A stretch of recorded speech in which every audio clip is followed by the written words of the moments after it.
There's a reason why you can't focus, and the Greek philosophers discovered it 2,400 years ago. And no, it's not your phone's fault. Have you ever sat down to study, opened a book, read the same sentence 3 times in a row and understood nothing? Your brain was there, but you weren't? While everyone tells you to turn off notifications, eliminate distractions, do the Pomodoro technique, you remain stuck in the same place. I know how difficult it is. Maybe you want to study to fulfill a dream, get into college, start a business, help your family, but it seems like your brain sabotages you. You study but don't really understand what you're studying. And when you feel you understand, it seems like the knowledge is still shallow, fragile. You don't feel you've mastered the subject deeply, and this causes you even more insecurity. Does this sound familiar? Know that you're not the only one suffering from this. There is something that Plato and Aristotle understood about the human mind that explains exactly why you are struggling. They called it Thaumazein, philosophical wonder. And when you understand how it works, studying stops being torture and becomes inevitable. But there's a problem. What you call focus isn't real focus. It's just damage control. Often you're not trying to learn, you're trying to survive boredom. And the worst part, everything they taught you about studying better might be making your situation worse. Before I show you what philosophers have discovered, I invite you to leave a like below, click the hype button if you're on your phone, and comment, what subject do you hate studying the most? This question is valid for those in high school, those in college, or those studying other subjects, whatever they may be, he responded. Okay, so let's get back to the video. Chapter 1. The Weight. Let me tell you Henry's story. He's 17 years old, lives in Ohio, and is studying for his college entrance exams. Working class family, father a factory worker, mother a nurse. Henry is the first in his family who has a chance to go to a decent university. He knows what's at stake. He knows that exam could change the trajectory of his entire family. But every time he opens his chemistry book, he feels his stomach clench. It's not laziness, it's something worse. It's that feeling that each page is a mountain you have to climb with your hands. You read, reread, pretend you understood, but deep down you know nothing's stuck. And tomorrow you'll have to do it all again. And to make matters worse, his friends get good grades. They seem to pick things up quickly. One of them even laughs in his face. Dude, this is basic. Henry goes home and studies more. 5 hours, 6 hours a day. Colorful summaries, flashcards, YouTube videos. But his grades don't improve, and worse, he starts to hate studying with physical intensity. Henry's problem wasn't a lack of effort. It was that he was doing everything for the wrong reasons, and his brain knew it. The illusion of knowledge. Henry studied to escape the pain of disappointing his parents, the pain of being the dumb friend in the group, the pain of not getting into college. He didn't want to understand chemistry. He wanted chemistry to stop being a problem in his life. So I did what everyone else does. I memorized. I read the same sentence 15 times until it stuck in my short-term memory. I solved exercises using patterns instead of comprehension. On the test, I could replicate it. A week later, it all evaporated. And the most frustrating part? He thought he was learning. His brain tricked him with a feeling of familiarity. I've seen this before, disguised itself as, I understand this. But familiarity is not understanding. It's merely recognition. And recognition doesn't survive a slightly different problem. Henry was trapped in a cycle that seemed productive, but was just aimless movement. Studying had become torture because he was trying to avoid the only thing that truly leads to learning: confusion. Chapter 2. The Invisible Enemy. Whenever Henry encountered something he didn't understand, he did what his brain begged him to do. He fled as fast as possible towards the feeling of clarity. Is there a difficult question on the exercise list? Skip it. Come back to it later. A concept that doesn't make sense? Read the teacher's prepared explanation. Copy it. Move on. Feeling lost? Watch another explanatory video until someone explains it in a way that makes it seem simple. He didn't realize it, but he was training his brain for one thing: to avoid intellectual discomfort at all costs. And here's the part nobody tells you: confusion and learning is happening. It's not a bug, it's the core functionality. but you've been conditioned your whole life to treat it as the enemy. School taught you that not knowing is shameful, that hesitating is a sign of stupidity, that the right answer matters more than the process of arriving at it. So you developed a reflex: eliminate confusion as quickly as possible. But every great intellectual leap in your life began with you stuck, confused, not knowing where to go. And instead of running away from that state, you stayed in it long enough for your brain to rearrange the pieces. Henry was studying 6 hours a day, but spending 0 minutes actually thinking. He was consuming content, not processing knowledge. The discovery. One day, Henry was in the school library. Frustrated and tired, he stared at the test he'd gotten a C on, even after studying all night. He gets up to leave and passes by the philosophy section. A faded green book catches his eye. The Dialogues of Plato. He picks it up, more out of procrastination than genuine interest. It opens to a random page. Theaetetus, one of the characters, is asking Socrates about knowledge.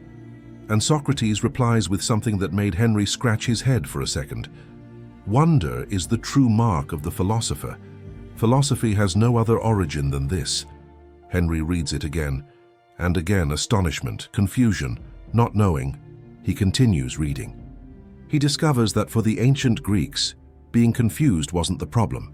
It was the start. They even had a word for it: Thaumazein, the philosophical wonder that initiates all genuine inquiry. Aristotle wrote, "It is wonder that leads men to philosophize." Only when you realize that you don't know do you begin to seek true knowledge.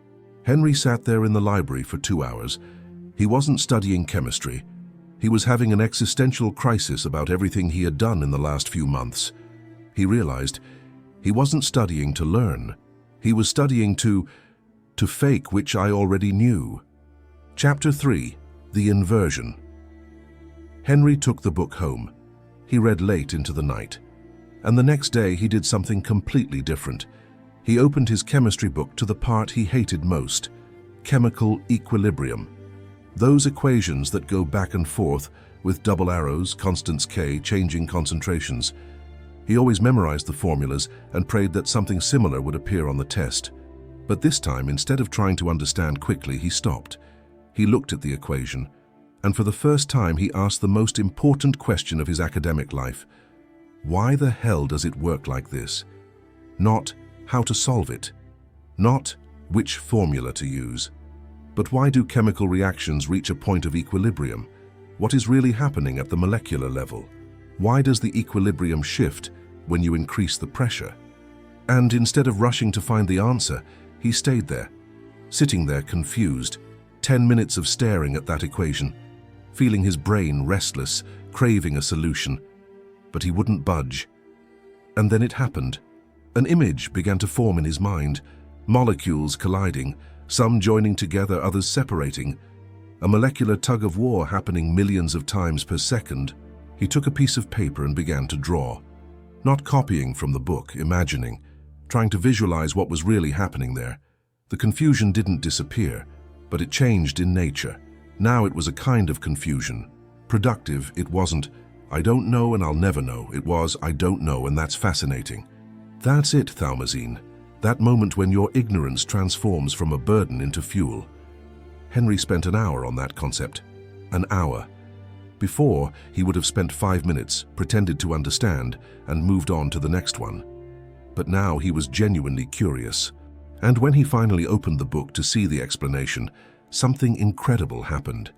He had already come close to the answer on his own. The book's explanation wasn't filling a void. It was confirming an understanding he was already building. The difference in retention was absurd. A week later, he could still explain chemical equilibrium in his own words, because he hadn't memorized it. He had discovered. A Stanford cognitive neuroscientist who has been studying learning for 18 years discovered that when you allow your brain to inhabit the space of confusion before receiving the answer, you activate the hippocampus much more intensely.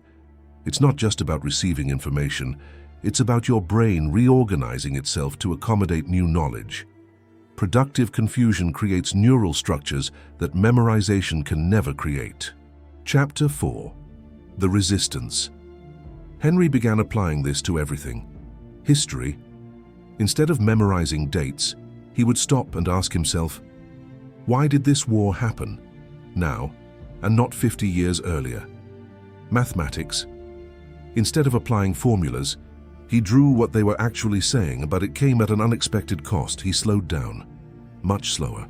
His friends finished the list of exercises in an hour. Henry got stuck on the second problem for 40 minutes. Not because he was stupid, because he was really thinking. In class, the professor was explaining a new concept. Everyone took notes and moved on. Henry raised his hand. But wait, if that's the case, then why does that other concept work differently? The professor would sometimes get annoyed. Henry, we need to move on with the material. This will make more sense later. But Henry had discovered something. Making sense later was code for you'll memorize it and pretend you understood it. One of his friends said, dude, you're overthinking it. Just solve the problem and move on. The test won't ask why, it will ask for the answer. And he was right. But Henry realized something deeper. The tests were temporary, the ability to think was permanent. Chapter 5. The Transformation. Two things started to happen. First, Henry began to enjoy studying. Not in the masochistic way of it's good for me, so I'll do it. He was genuinely enjoying it, because he had transformed studying from an obligation into research. When you're genuinely curious about something, your attention doesn't need to be forced, it simply happens. The focus everyone seeks isn't a skill you develop. It's a natural side effect of real curiosity. Second, his grades started to go up. Not immediately, it took a few weeks, but when they went up, they kept going up. The exercises that he solved slowly at first, he started solving quickly later, because he had real understanding, not just pattern recognition. When the test changed the question slightly, the others froze. Henry adapted. The friend who used to laugh at him a few months ago came to ask for help. Dude, how do you manage to remember everything? Henry's answer was simple. I don't remember, I understand. And when you understand, you don't need to remember. But the most profound change wasn't in the grades. It was in who Henry became. He stopped being afraid of not knowing. In fact, he began actively seeking out things he didn't understand. Because he had discovered that confusion is not the opposite of knowledge, it's the path to it. And that completely changed how he viewed every area of his life. Chapter 6. The Examination. The day arrived, the entrance exam that decided everything. Henry sat down in the chair. He opened his exam booklet, and the first section was precisely chemistry. The first question was about chemical equilibrium, but it wasn't a straightforward problem. It was something he'd never seen exactly like that before, the kind of question designed to separate those who memorized it from those who actually understood. Henry looked at the question and smiled. Because he wasn't trying to remember the exact formula, he was visualizing the molecules. He was understanding what the question was really asking. And from that understanding, the answer was obvious. 3 hours later, he left the room. He didn't know his grade yet, but he knew something more important. He had answered almost everything with genuine conviction, not polite guesses, genuine understanding. 6 weeks later, the letter arrived. Approved. Not only approved, score in the 94th percentile. One of the universities he thought was impossible had made an offer. But you know what the craziest part was? When Henry got to college, he realized that most of the freshmen were doing exactly what he used to do, memorizing, surviving, pretending to understand. While they stayed up until 3 a.m. before the exam trying to cram information into their heads, Henry studied calmly, not because he was smarter, because he had learned how to learn. He no longer ran from the confusion. He sat in it. He let it bother him until his brain rearranged the pieces. And then that click happened. That moment when everything connects and you think, now it makes sense. The Greeks had another name for that moment, anagnorisis recognition. When confusion transforms into clarity not because someone gave you the answer, but because you built it yourself. This is the secret that philosophers knew 2,400 years ago. You don't learn by going straight to the answer. You learn by dwelling on the question until the answer reveals itself. An educational psychologist at the University of Cambridge, who has been researching learning methods for 15 years, explains, students who tolerate confusion for longer periods before seeking answers develop what we call transferable understanding. They not only know the answer to a specific problem, they understand the underlying principles that allow them to solve entire categories of problems. The difference in long-term performance is not even comparable. Chapter 7. The Lesson. Here is what Henry finally understood, and what the Greek philosophers tried to teach humanity. You don't have a focus problem. You have a curiosity problem. Focus isn't something you force. It's something that happens naturally when you're genuinely interested. And you don't become interested by reading pre-prepared summaries and memorizing formulas. You become interested when you allow yourself to be confused enough for your brain to precise to understand. The Thaumazein philosophical wonder is not a fancy technique. It's simply about stopping running away from the feeling of not knowing. It's about looking at something, and instead of thinking, "What a drag, I don't understand this," you should think, "Wow, why does it work like this?" When you make that reversal, everything changes. Studying ceases to be a to-do list and becomes an investigation. Each new concept is no longer an obstacle. It's a mystery waiting to be solved. And mysteries are inherently interesting. The problem was never your brain. It was the way you were taught to use it. The question remains, are you ready to stop running away from the mess, because that will slow you down at the beginning? It will seem inefficient. People will seem faster than you. You will take longer to read a book. While a person who focuses only on status might have read 4 books in a month, you will probably have read 1 or 2. But 6 months later, when they're rereading everything because they didn't grasp anything, you'll be building on solid foundations. Thaumazein. It's not about studying more. It's about studying in a way your brain was designed to work, with genuine curiosity, productive confusion, and the patience to let genuine understanding emerge. The Greek philosophers discovered this by observing how human thought works at its best, and 2,400 years later, neuroscience is confirming it. They were right all along. The only difference between you and someone who is naturally good at it is that the naturally good person never lost their childlike curiosity. That desire to understand, not just to pass the test.